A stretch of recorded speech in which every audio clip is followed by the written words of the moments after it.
teacher iwacho ni chieng' ngeso mano ma jumani kama bende koro yiero biro bedo ka ibago to mduku ineno kanyo romo makende alam makende ma bende no bagi odiochieng' manyoro koro semi Migosi Odinga ineno kanyo komie luth to miye gi muma mar mondo mi odhi oked godo.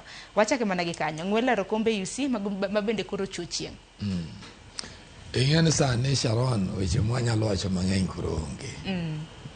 Mana kaka Janabi Paulo ne wuoyo ni wuode matin miluongo ni Timothy e wuoyi manowaro mogik to nowacho ne ni an kaka Paulo asogoyo lweny moromo kendo koro arito pok ma Nyasaye biro bedo koda mbiya to in midong' bed ng'ama thuon.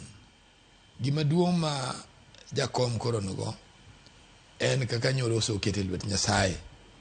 Weche mang'eny wabro wacho mana ka osoloyo.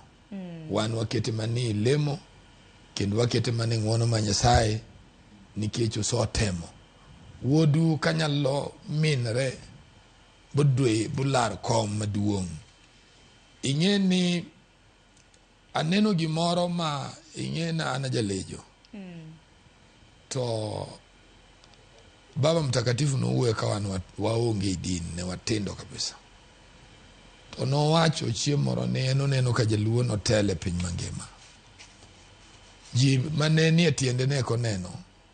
Noneno rapar nobiro mna chiemo kana dhi Timarambe ne kanisa moro Nyalenda ma jolejo.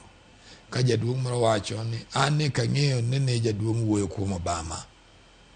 Kendo kuom jowa mane nie dini machon wacho ni jaduong' Jaramogi nene babu ng'ise ni naneno ka nitel na Afrika.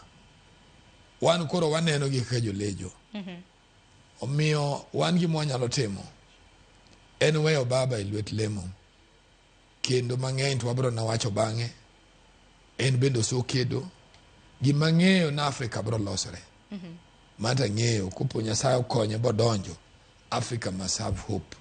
Kendo Africa obro tero kama ber. Nikech obro bedo kwa ng'eyo kwa dhi nyime gi twak makama obro bedo